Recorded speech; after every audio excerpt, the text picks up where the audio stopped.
Good morning, good afternoon, bonjour à tous. That's about as far as my French goes. So welcome to this session, and on behalf of Movin'On, I'm delighted to be your master of ceremony for the next, I think it's about 60 minutes or so. And for those who don't know me, let me introduce myself. My name is Charles Brewer. I'm English, my French is very poor. I've been around in logistics for about 35 years, 33 years of which was with DHL, and the last 2 years, last 4 years, very much focused on e-commerce. And right now, I'm joining you from Ottawa, Ontario, on a rather cold morning, I have to say, where I'm the Chief Operating Officer for Canada Post. I'm going to be joined by a really fantastic individual. He's a friend as much as a content expert, Brodie Buehler, who comes from Accenture, who leads their postal organization. And you'll hear more from Brodie later on. But I can assure you he's a really fantastic speaker, and his content, I've seen the slides, is fascinating. So I hope you really enjoy that. You know, we would have been in person in the beautiful city, but unfortunately, COVID-19, I hope everyone is well. But due to COVID-19, we're doing this digitally, which I think is interesting in itself. I wonder how many more conferences will go this way, not only during COVID-19, but perhaps more permanently. It's one of the questions I'm going to be asking Brodie later about how much of some of the new norms do we think will stick going forward. A couple of housekeeping items before we get going. On your screen, you should see to the lower right on Teams a Q&A button. I think it's actually called, let me name it, actually called a show Q&A. So if you have a question, and we'll make sure we have time towards the end of this session. If you have a question, click there, type it in, and I'm reliably informed my good friend Eric will tell me what those questions are. So I look forward to hearing some of those. And we're going to be covering off a subject. It's under the theme of designing new global transport efficiency. So clearly, Brodie and I are fairly well positioned to talk about last mile, first mile, middle mile, and in particular, I think we're going to focus on the last mile piece and sustainable last mile delivery. And in Brodie's session, and when we get to the burning question, we're going to sort of focus and talk a bit about how last mile delivery operations are being reshaped, what's changing, and some things are changing very rapidly. So I look forward to that. Before we get going, I would like to introduce one of two videos. And the first video is a video from, or will represent Florence Menegaux, who's the CEO of Michelin Group, Julie Sweet, the CEO from Accenture, Patrick Pola, the CEO from Forestia, and Selwyn Hart from United Nations. So if we play the video, that'd be great. The future of the planet is at stake today. We already were convinced of this, and what we experience together increases the sense of urgency. Therefore, we must go even further to make people and goods mobility safer, more accessible, and efficient. We must be the generation that will pass on a more sustainable Earth to future generations. We must move forward and faster towards sustainable mobility. Beyond the economy, the entire wealth creation for nations is at stake. Their ability to innovate, to develop, to invest, and maintain a social system that protects us all and gives us the ability to build a future for everyone. The transport sector, which accounts for 28% of global energy-related emissions and employs close to 300 million persons, has an especially important role to play. It's about bringing real economy actors, civil society, and governments together to address a sector that, if we fail in our effort to make this sector a sustainable sector, we will not achieve the goals of the Paris Agreement. Innovation and challenges are becoming global. Alone, we are nothing. Nations, regions, cities, companies, big, small, or emerging, NGOs, and of course, all of us, people living on Earth. We all have the duty and power to invent the world of tomorrow. We all have an essential role to play together with Moving On. And I think it is critical that as companies, we harness that power, that agility that we all demonstrated in responding to the crisis, because innovation really cannot be done alone. Today's fast-moving environment, and in particular in times of economic crisis, such collaboration is absolutely fundamental. We should move towards a new resilient economic paradigm, a more balanced one, not only focused on short-term financial performance, which are needed, but not only, with a model which also considers sustainability. Today, we all have to change ourselves and to change everything. Together, we are not only stronger, but also smarter. Collective action is the only way to foster change and have a real positive impact on people's life. And I do know that together, with your help, we will take Movin'On ecosystem to the next level.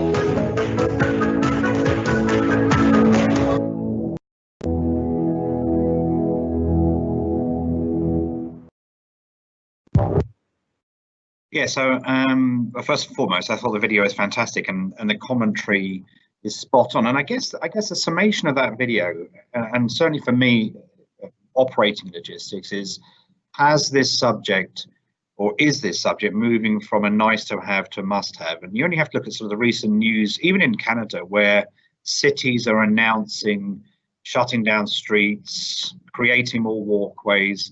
My personal belief is this is moving quite fast towards a must-have, and consumers are expecting it. So I think the video is absolutely spot on.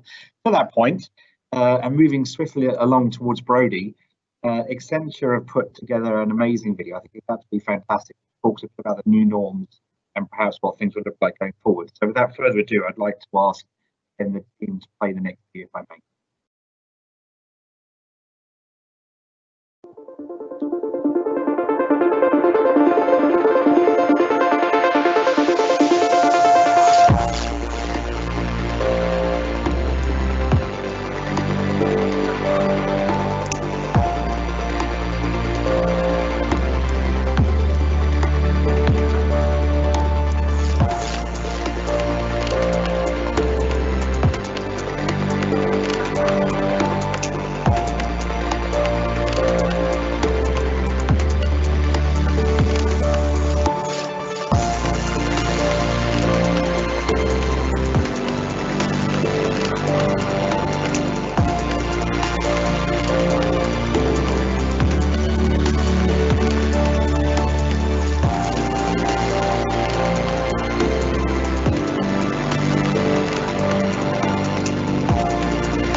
I really think it's a great video, Brody. So my congratulations to you for doing that. There's a couple of comments I make on that before I hand off to you. One is the phrase peak now takes on new meaning. I have never, ever experienced anything like it in my life in terms of the volumes that we've been handling over the last few weeks. And now we talk about peak on peak as we face Q4. So I think the journey's only just started. That's number one. Number two, in terms of sort of new norms, and as I mentioned earlier on, the sort of fundamental question is how much of this will stay and how much will this have accelerated behaviors, I think is a really critical one. And just if you think about the number of people that prior to COVID-19 had never ordered anything online and perhaps now have, they're new converts, and I think that's going to change the dynamics significantly. What that means, of course, is that puts more vehicles potentially on the streets of most cities in the world, which is something that all of us are trying to avoid, and I think is unsustainable, which leads us very nicely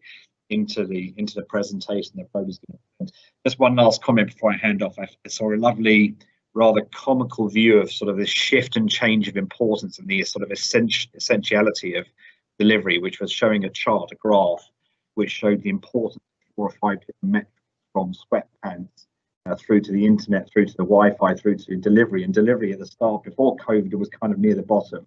And during COVID on this graph, it shot up to the top. And again, from a Canada Post perspective, in fact, on behalf of all postal operators around the world, I think it's incredible, absolutely amazing that whether it be USPS, Royal Mail, Canada Post, whoever it may be, what they've done through COVID-19 to connect the communities. And, you know, as you talk to people on the street, the level of appreciation for what our employees have gone through has been absolutely overwhelming. So I think the relevance of connectivity, the relevance of delivery, the relevance of connecting people from one city to another city, from one town to another, has never been more important. How we do it, of course, is the subject for today, which is the burning question we'll get to towards the end, is how could last mile delivery evolve after the pandemic?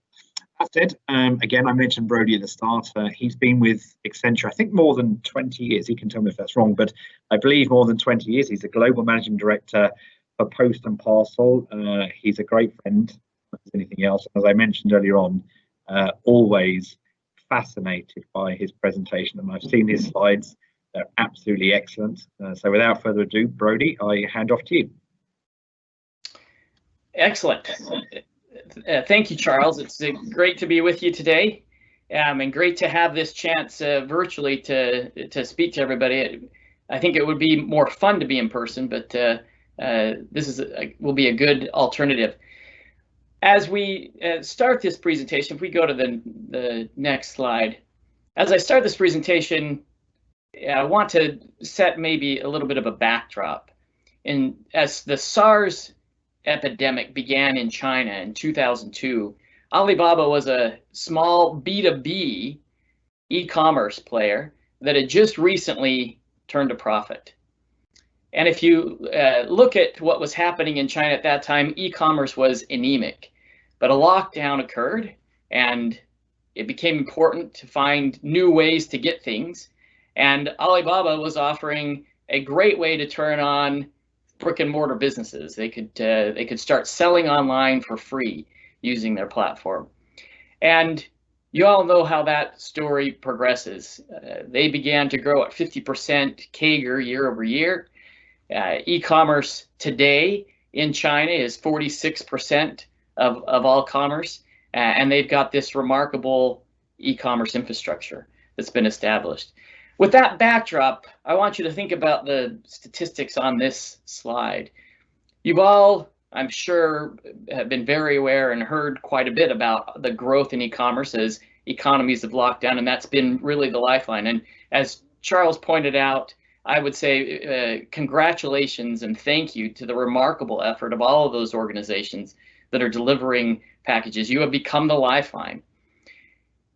The story starts to seem eerily familiar, however. Amazon, for example, our analysis would indicate is growing at 40% right now. If you annualize that, that's 110 billion of incremental revenue to that organization in the midst of a 10% decline in overall commerce. So the World Economic Forum has estimated that retail this year will be down $2 trillion. That's the magnitude of the decline that we're seeing, with e-commerce growing in the midst of that. So it's going to be a remarkable shift in buying patterns, and our analysis would suggest that that we'll see somewhere between 700 and 1,500 basis point improvement in the number or the percentage of e-commerce as a total percent of commerce.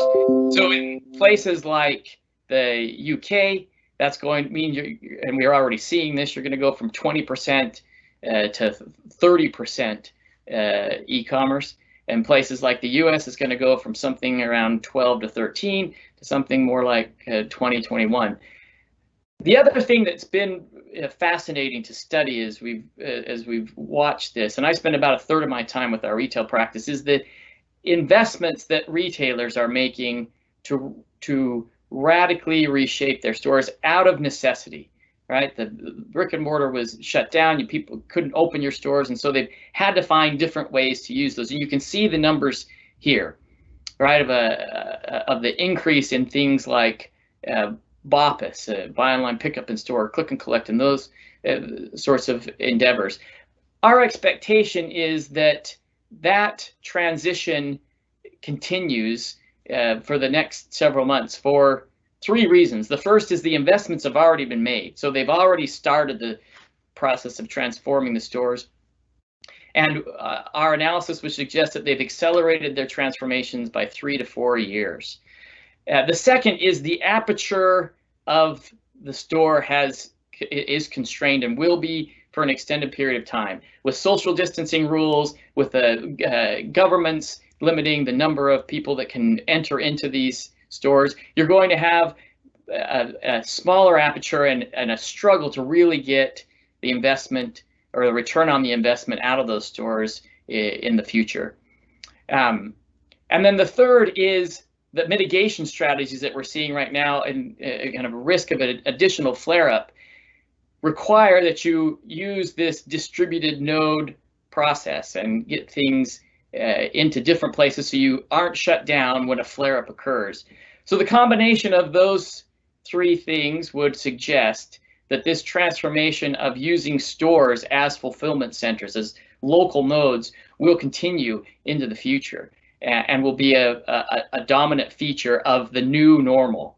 The rest of this presentation is really about showing how we think these trends are here to stay, certainly not at the volumes that they are now, but some of this stuff is really going to be permanent as retailers have transformed their stores and consumers have transformed how they buy things. If we go to the next slide, this was what you see here is a research that we did, and we've been surveying across I think it's 24 geographies to understand how consumers are reacting. A lot of the research that you'll see today comes from those studies. We do those surveys of consumers weekly, and so we're having a very good pulse on what's going on as the pandemic plays out. But what you see here is looking at people that rarely used e-commerce, so less than a quarter of their purchases were e-commerce. So this is the tail of e-commerce, and what we found is that they were using it for about 1 in 20 purchases previously,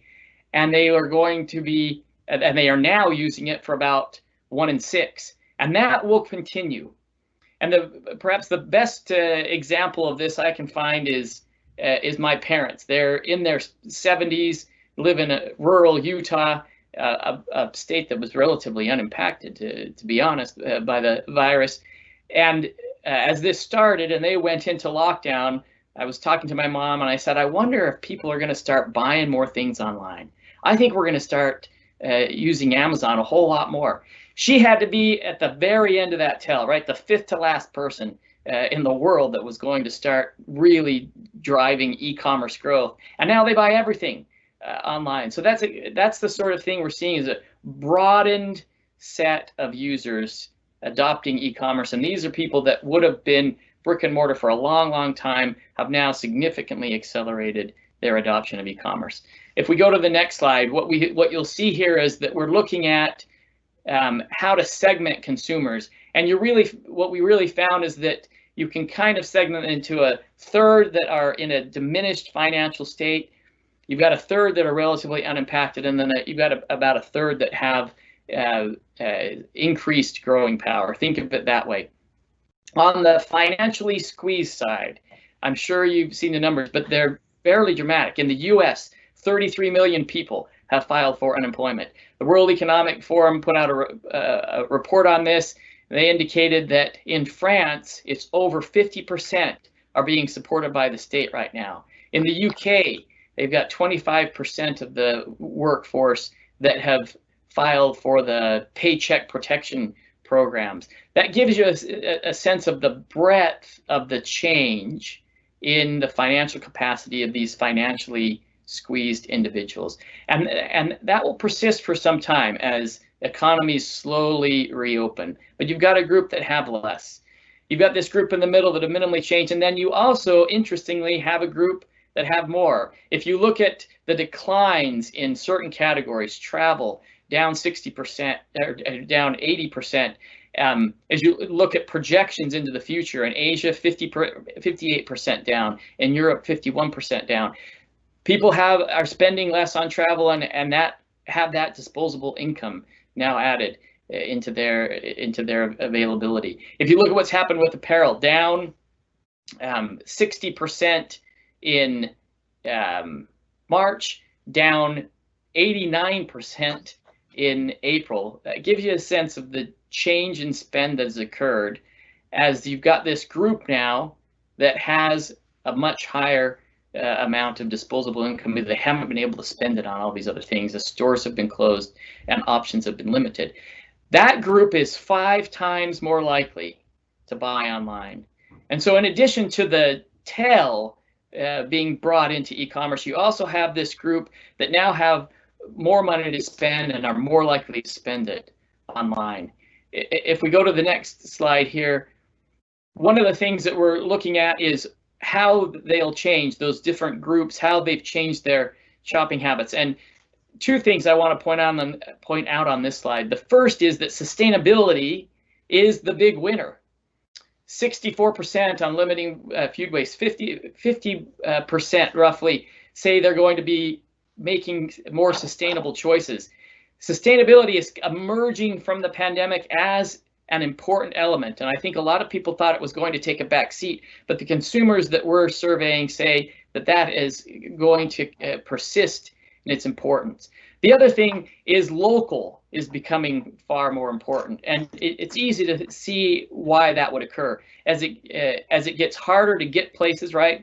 And we'll show some stats on how comfortable people are using public transportation. As it gets harder to get places and you're less comfortable going places, local commerce becomes more important.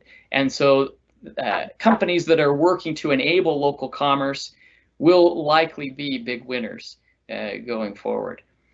If you go to the next slide, the other thing that we looked at is what are retailers doing? And you see some of the shifts here as they start to look at how they're going to use those stores in a different way going forward.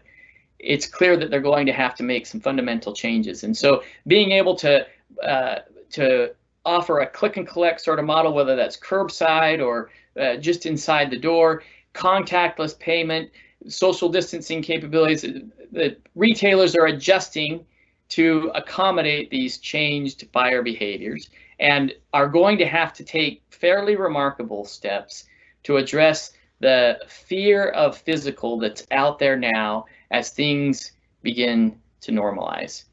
If we go to the next slide, one of the things we looked at is separating the economies that we study into those that are stabilizing, so they're on the back side of the virus, and you can see the countries that we study, and then those that are still advancing, that are still working their way through this.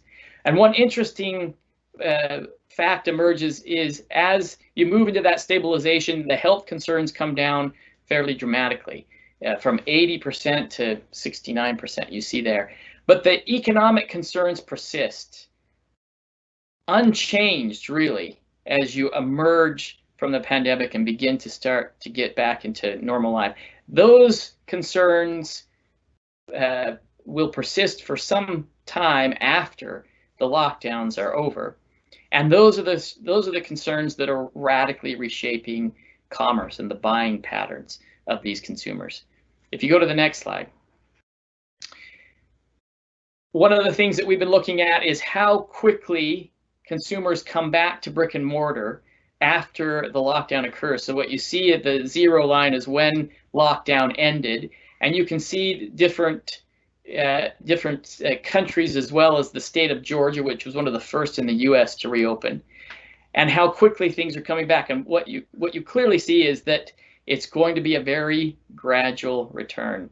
The other thing you can see here is the severity of the lockdown, and we believe that one of the key factors to the extent of change in e-commerce is going to be both the extent of time of the lockdown, as well as how severe that lockdown was. And you can see that Italy, for example, had roughly 80% drop in attendance at stores or shopping at stores, versus Georgia was more in the 35 to 40%, less severe of a lockdown. Consumers are going to change their behaviors back to the normal slowly over the next several months, and we're already seeing that as places begin to reopen. If you go to the next slide. As you look at then the level of comfort of what they'll be doing, you can see here that there'll be some fairly fundamental changes. The social activities of the past, of going to a bar or club or a sporting event, are going to replace, you see those on the far left, people are very uncomfortable with those right now, are going to be replaced by doing things in home. And the home is becoming a far more important place, which is why getting things delivered to your home and having it all become the center of your commerce and activity, it's easy to see why that's occurring. The other that I want to point out here is this hesitation with public transport, because as people are unwilling to use public transport, that's how they get to shops, to both be employees as well as to be shoppers. And so our expectation is that trend toward local will continue to accelerate over the next several months as people begin to reemerge and start to slowly get more comfortable with going places. Next slide. We also looked at how persistent the changes in the omni-channel behaviors will be. And what you see at the top is the current usage, that growth. And then what you see at the bottom there is what they're saying they'll continue to do going forward. Home delivery up 45% and 81% saying that they'll continue to use that. Curbside, click and collect, those pickup options are going to stay. They're here to remain. Things like lockers and pickup will persist. And one of the interesting things we found is that there's been a pretty significant increase in locker demand across the geographies we study, with a radical decrease in PUDO demand. And it's easy to see why, as those stores were shut and people weren't allowed to go out. That transformation that change will reverse itself over the next few weeks, as I think PUDO will become far more important into the future, that pickup drop-off sort of capability. Next slide. So as you look at it, you say, all right, so what does that all mean going forward? And a few things that will be important. The first is the consumers that you thought you knew, you don't know. Everything has changed, and you've got to throw out those old models and start reworking new models. The second is we've seen nearly ubiquitous lack of consumer confidence, and that's going to pose significant challenges to economies as they reopen. Everybody that looks at this is saying that's going to be down. We expect that to be down for an extended period of time. The plan for the new normal and the step change in investment that we've seen retailers making in omni-channel and digital, and really starting to reshape how they use those stores will continue into the future. And the home will continue to be a place of great importance. So you look at now how that has impacted the delivery providers, the last mile providers out there. As we've looked at this and talked with clients globally, one of the things that is universal is that mail, for postal organizations, mail is down significantly and parcels are up significantly, anywhere from 30 to 40%, to the highest we've seen is 140%.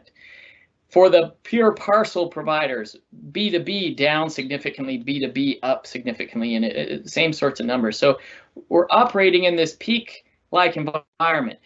In addition to that, if you go to the next slide, one of the fundamental changes that we expect to see by the end of this year is that more and more content of that, or more and more inventory, will be from local inventory. And we expect that by the end of this year, you'll see roughly 50% of all e-commerce purchases being fulfilled from local content. So you've got these peak-like volumes and a radical reshape in the supply chains. If you go to the next slide, what that begins to look like is half of a bridge has been built, right? The retailers have started that reshaping, and the delivery providers are now struggling to react to that, both from the peak-like volumes that they're seeing, as well as how they'll begin to support that local to local e-commerce. And so there's going to be a need for continued investment and reshaping as these post and parcel organizations work to address what this new normal looks like, and to be able to do that in a way that is sustainable both for their businesses as well as for the environment. If you go to the next slide, there are three things that we recommend that post and parcel organizations be focused on to really be prepared for this new normal. The first is this local to local, and being able to support that ship from store or the click and collect sorts of models that have evolved. And if you think about the old way of doing things, it comes through the distribution center into your sortation center, you transport it to a delivery depot and then out to the home. That old model makes no sense when the retailer has gone to the trouble and investment of turning their store into a fulfillment node. For them to take it, bring it out 50 kilometers to your sortation center so you can move it back 50 kilometers to the home when they've gone to the trouble of getting it within 5 kilometers of the consumer. And so you're going to have better ways of using that last mile network and injecting content into the last mile to make it seamless and easy for retailers to integrate those changes that they've made into those last mile networks. The second, if we go to the next slide, is changes that are going to have to be made to reshape the profile of last mile delivery. These changes, right, the loss of mail on the postal side and the loss of B2B on the parcel side have been remarkably dilutive to everybody that delivers, and peak-like volumes it's hard to sustain, right? That's costly to keep that up. Two key things will be important: small scale, implementable, flexible automation that can be stood up and stood down quickly. And it used to be that if you needed automation, you'd have to build a building. It's 3 football field sizes, and you've got a big machine that's running a belt throughout that building doing sortation. And you're looking at something around $6 million of investment. What we're talking about here is something that can be stood up in a matter of weeks. It's somewhere like 300 to 500,000, and it takes up the size of 50 ping pong tables.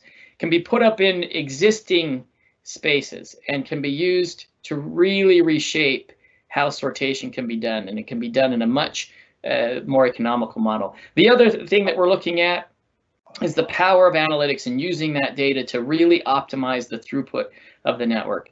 And the analysis that we've done shows that you can, with pretty modest investment in and effort in that analytics effort, get to somewhere between 5 and 10% improvement in throughput and capacity and efficiency. And we're starting to see a number of organizations they're beginning to work at that as they struggle to add capacity without having to build out existing or significant infrastructure. Going forward, it'll be important to take advantage of that infrastructure you got and use it in very different ways using automation and analytics. And the third is about redefining your place in the ecosystem. I'll give you just one simple example. As we look at postal organizations and their delivery depots, about 70% of that space is used for 2 hours a day. 70% of the space in high value real estate locations being used for 2 hours a day. What could be done to reshape that and make that sortation shrink down when it's not being used, and use that space in a different way, perhaps for a fulfillment capability that's offered? Small small items, fast-moving SKUs that you have right there and are injecting into the network as you go. That's just one simple example of the role that these that delivery organizations could change in where they play in the ecosystem. Another is turning on local commerce. Nobody's more local than these delivery companies, and the ability to turn on local commerce and make that available sounds very much like what Alibaba was doing back in 2002 to make e-commerce so successful in China.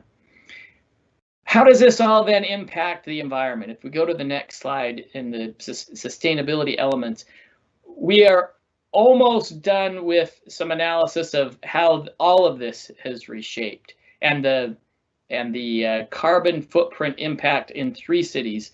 We're modeling this in London, in Sydney, and in Chicago. What we have found in the initial models that we did for London, with just some minor tweaks, is that you can see a significant change in the overall carbon footprint of e-commerce. The World Economic Forum said if nothing changes, we expect to see 36% more delivery vehicles on the roads by 2025, and that's going to add something like 10 minutes to every commute in these largest cities.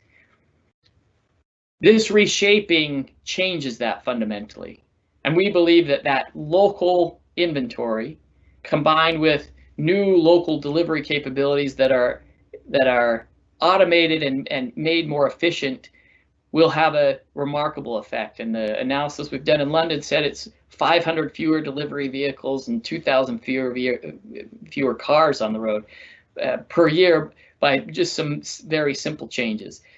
As we get that report ready, we'll make sure to get that out to you. It'll be likely ready sometime in the mid-July timeframe. So what does this all mean? If you go to the final slide here, there has been a fundamental shift, an acceleration in the transformation by 3 to 4 years.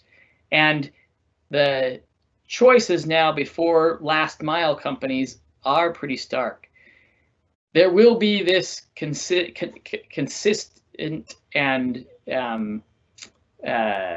sustained peak-like volumes. As Charles pointed out, our expectation is that continues throughout this calendar year. We don't see any diminishing of the peak-like volumes until you get into the first part of 2021. And so you've got this very clear choice of drive profitability by making these fundamental changes, or continue to struggle and let others enter into the markets, as we've already started to see startup communities is very active, as well as marketplaces starting to do their own. But it really is that stark. The changes are not dramatic to make, but it is the other half of the bridge. And if those decisions and investments are made wisely, this will be the best thing that's ever happened to post and parcel companies and for last mile delivery. Thank you for having me today. And Charles, I'll turn it back to you. Thank you, Brody. Fantastic. So as I promised, the slides would be very interesting. We've got a bit of an echo here. I hope no one else is getting the same. But anyway, so to the point. So first and foremost, Brody, thank you very, very much as always. And I was reading the questions that were coming in as you were presenting, which there are lots, by the way. And Eric, I hope you can translate French to English pretty fast, because I could get the handle of some and not of others. Number one. Number two, there was a couple of questions around sort of getting copies of the presentation videos, and I spoke to the organisers. Will arrange that, so you'll get access to that. Thirdly, and I didn't mention at the start, but as you know, the whole concept of moving on is we take these sort of burning questions, and in this case, what will last mile start to look like post the pandemic, and take it through to a working session, which will be done virtually, and I'll show you how in a second.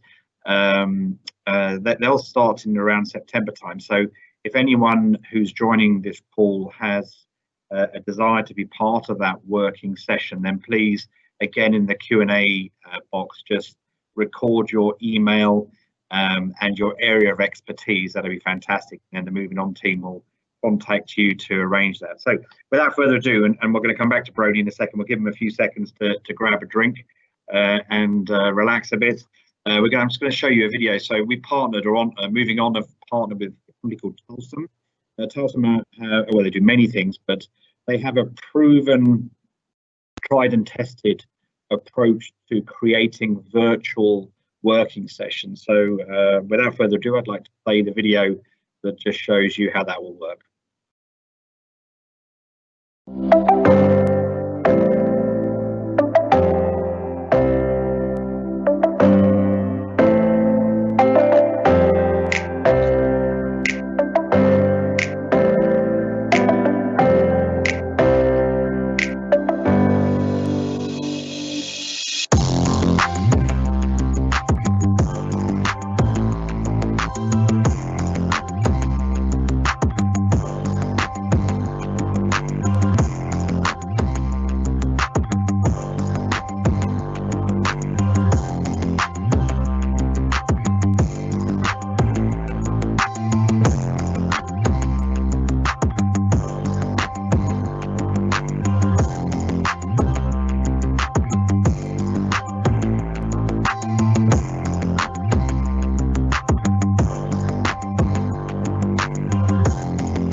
To have conversations around the complex transitions which we have to make.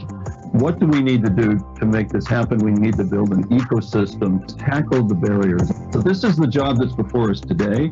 And therefore, I'm very, very happy that we are joining forces, TDA with the EV100, the Climate Group, and CalStar Drive to Zero in partnership with Movin'On for this kickoff session.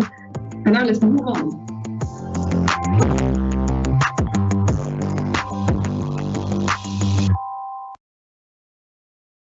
Fantastic. And as I mentioned, I've used the approach and it really does work. By the way, if you want any more information on this or anything else, you can go to the Movin'On website, which is www.movin'onconnect.com. You can go there and find out plenty of information around this and the other parts of the agenda, and of course, again, how you can be part of the working session, which will come up in September. So Brady, I hope you had a chance to get a drink. We have about about 15 minutes left, and I've seen there's a rake of questions coming in from the audience, so I'm going to try and get to some of those. Before I do, I'm just going to kick you off. I'm going to kick it off by asking you a question. So you talked a bit about, and I thought your presentation again was fantastic, and certainly as an operator working in this sector, to share one statistic to demonstrate some of the challenges and the new normals that we're trying to work through, and it is really complicated. And again, I go back to what I said earlier. I think every postal operator around the world is just doing amazing things. I saw Peter Summers is online from Emirates Post. I didn't mention them earlier, but I've seen some of the work that Emirates Post are doing, and it's fantastic. So I think all postal operators are doing amazing things, and I'm sure, like many postal operators, everybody else is seeing record-like volumes like we are. So just to share one statistic, we have 10-year plans and very definitive plans of where we want to go in the next 10 years. Our forecasted number for 2029 we passed 2 weeks ago. So we're 9 years ahead of where we thought we would be on volumes, which is, it's just staggering. I mean, absolutely staggering, which very exciting, but also creates huge challenges. So Brodie, if I may, I'm just going to flick across and ask a few questions, and I'll come back to some of the audience ones. So you talked about it, but in your opinion, and based on what you're seeing everywhere, and you have a global view of what's going on in this space, what parts of sort of what we've been going through in COVID for the postal operators do you think will stick? What are the major things will stick, from anything from the consumer behaviour side through to the logistics side? For example, physical distancing in our facilities, that really impacts productivity. So what sort of things are you seeing? And again, in your humble opinion, what do you think will stick?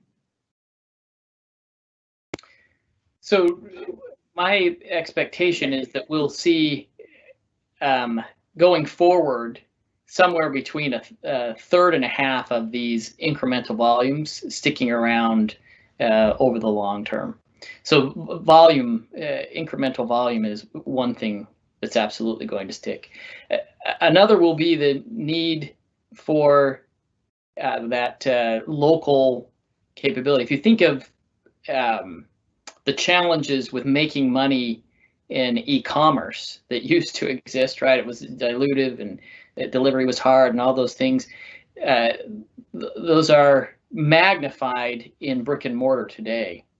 it's just going to be much harder to get the value out of the store going forward with just waiting for foot traffic because of social distancing and the fear of physical and those sorts of things. So the changes in store format and how stores are used is absolutely here to stay. And as we talk with our retail clients, one of the things that we've seen is that they're talking about how they're going to have to fundamentally change how they use those stores or get rid of them. And it really is that stark of a choice. So I think those are a couple things. Charles, what are your thoughts? Did you look at what you're seeing there in Canada? It's a big discussion, but really vital. And from a logistics perspective, we're trying to work out how much of the volume will stick so that we can plan. One of the I was writing down earlier sort of 2 or 3 things that changed my world. And it starts with capacity. It starts with how can we create enough cost-efficient capacity for what we believe going to be certainly for the volumes now, but also what the volumes will look like going forward. So starting with what do we think that looks like is quite a tough job to do. Well, I think most intelligent people, yourself included, suggest that it's advanced the ecosystem by 4 or 5 years, and I think that's probably fairly fair. So if in Canada, for example, where we think roughly 10% of what's bought online of what is bought online. And if we take that, what we thought that was going to be in 4 or 5 years' time, around sort of 15, 16, I think that's probably where we're at now. And the question is whether that sticks 100% or not. But my general view is a lot of it will. A lot of the new norms, those that have gone online over the last few weeks, will probably stay there. So I think there'll be an initial rush back to stores because people want to have human contact and have missed that. But I'm guessing that much of the activity will stay. The second thing is that sort of the implications for postal operators and certainly for Canada Post linked to capacity is, all those projects we had planned out for the next sort of 5-10 years around robotics, automation, AI, AR, workforce management, all those sort of activities that were very nicely scheduled over 10 years now need to be done by Monday. So I think our universe has changed incredibly. And again, I hasten to add, not necessarily for a bad thing. COVID-19 is not a good thing, but what it may create on the other side may be positive. And lastly, to the point, and one of the questions from the audience, which I'll come back to you in a second on, is what that means in terms of the last mile.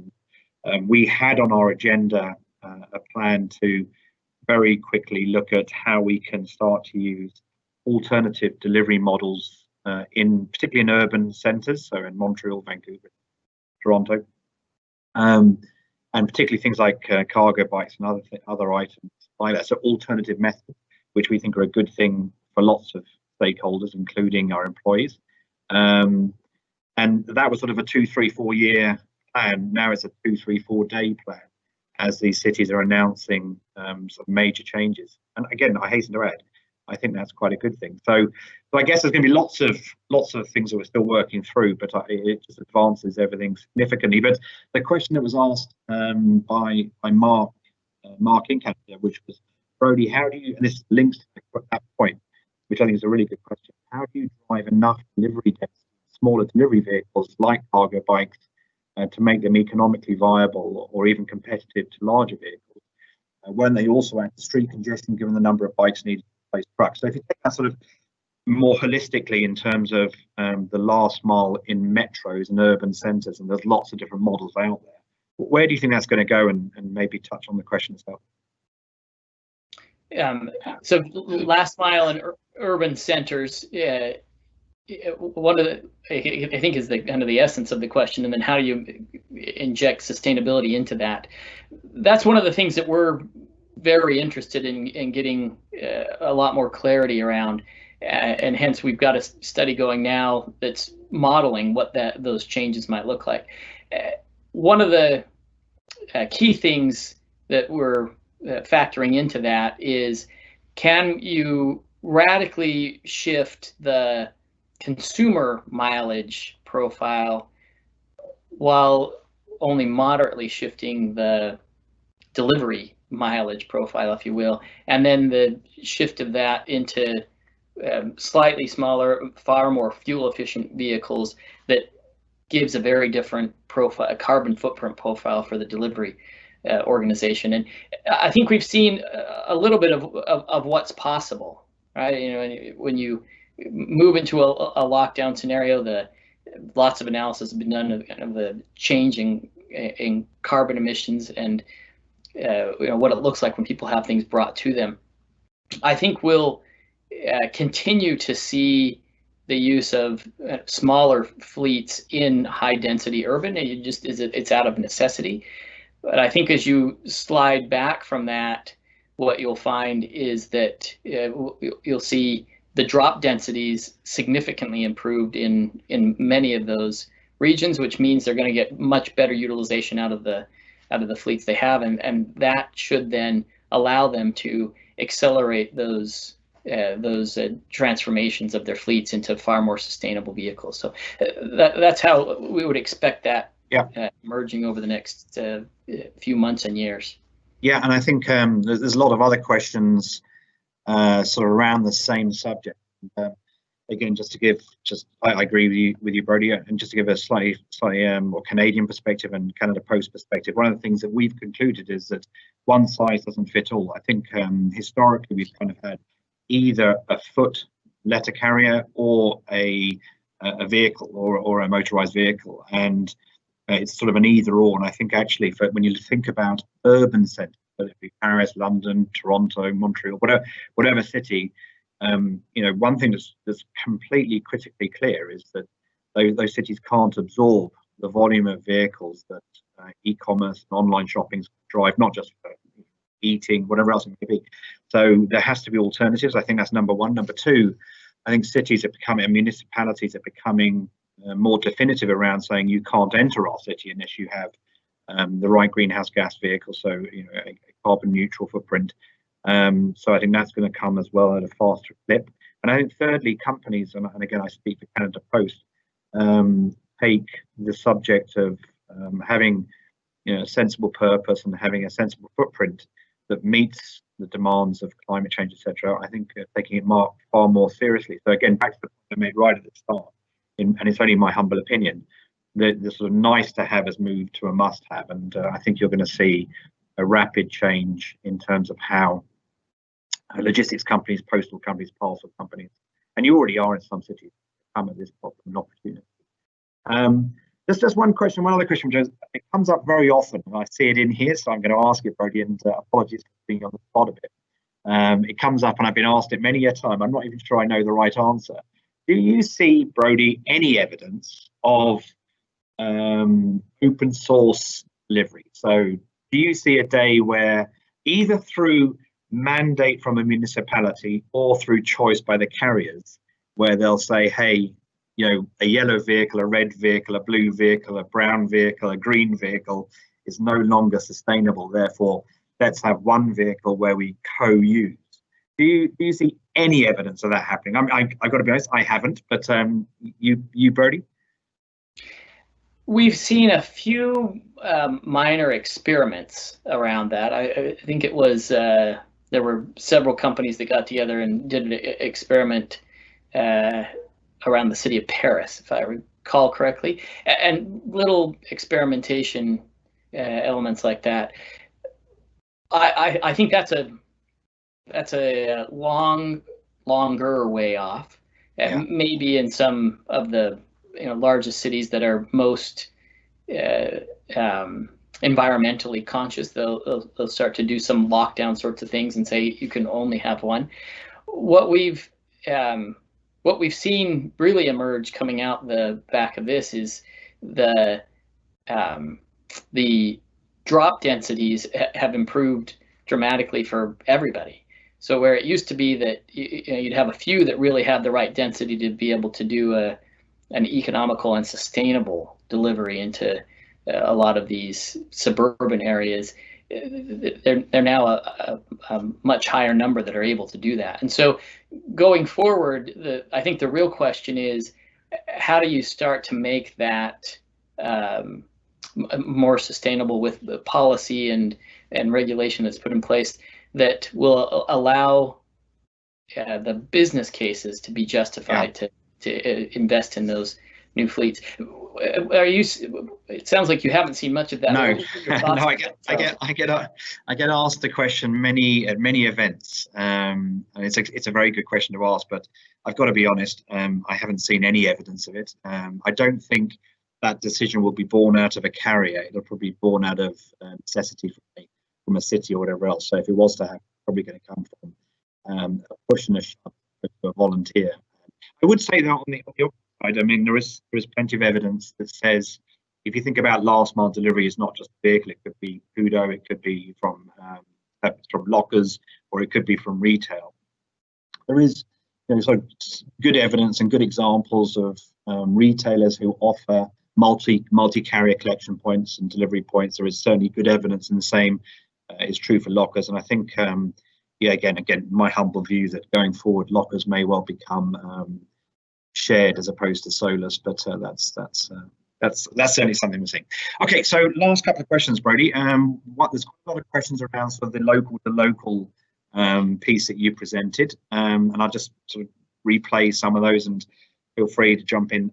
One is, if you think about the big retailers and the small retailers, do you think COVID-19 will change that dynamic? So will there be a resurgence of the corner shop, is a very English phrase, as opposed to the bigger retailers monopolizing and dominating the towns and cities? That was one question that came through. And the second one was, how are retailers moving towards this sort of local consumption and online local consumption? Are you seeing anything sort of changing from sort of the smaller retailers and how they play in the new world, and both in terms of how they use their shop as a retail point or their ship from store point, and indeed how they get online? Are they rushing to get online or not? So those are the sort of two key themes that came through. I'll take the easy one first. Yes to the answer of rushing to get online. We've seen this across the geographies that we study. Every retailer that we talk about, from small to large, is actively looking at how they get online in a different way and really start to accelerate the growth of their e-commerce business. If you look at how stores are re-emerging from this, the smaller formats are opening faster than the larger format stores, and the larger format stores are likely going to have more ongoing challenges with opening, as you look at some of the things that we're seeing governments institute around. For example, if an item gets touched, it has to be taken out of inventory and quarantined for a day or two before it's put back in stock. Those are things that are simply going to be harder to do in these larger format stores. So our expectation is there will be a re-emergence or a resurgence of the smaller local, as people are less likely to travel longer distances to get things, are going to be less comfortable being in places with large amounts of people and more comfortable being in places that are a little more intimate. And that will drive a fairly sizable shift in the brick and mortar look and feel and presence going forward, is our expectation. So Brodie, we're running out of time. There's a question that's come through about tickets. Distinctly a quick answer. Any major differences region to region in what you sort of described and presented through the presentation? Any major differences, or is it pretty consistent? Again, it's going to be a function that all of these changes are going to be a function of the severity of the lockdown, the time of the lockdown, and the severity of the impact of the disease in that region. And so, yes, we are seeing pretty sizable regional differences. And then there's some things that are all the same, right? Drive toward e-commerce, drive toward local, drive toward using brick and mortar differently. Those are pretty consistent. So the nuances, but got it. But thank you, Brodie. Thank you very, very much. And if I may say, the makeup worked beautifully. You look fantastic on video. So I just want to say, I want to just wrap up very quickly, and again, if I may, thank Brodie hugely. I think his presentation and commentary was outstanding, as it always is. I want to thank the Movin'On administrational team for making sure this worked and the slides worked and the videos worked. So thank you so much. Remind you again, if anybody would like to take part in the working sessions, please, I've seen a few already, but please drop your email an area of expertise into the Q&A section, and the team will get back to you. And the intent is to let that run through the year, that working session, and with a play out of the results of that moving on session next year in Montreal, hopefully in Montreal next year. So again, thank you so much. Thanks to the audience for all the questions. We'll get the PowerPoints and videos to you. Any questions that we didn't answer, again, I'll ask the Moving On team to perhaps they can provide us with the contact details to try and cover those off separately. So thank you very much. Have a great rest of the day, and please stay safe.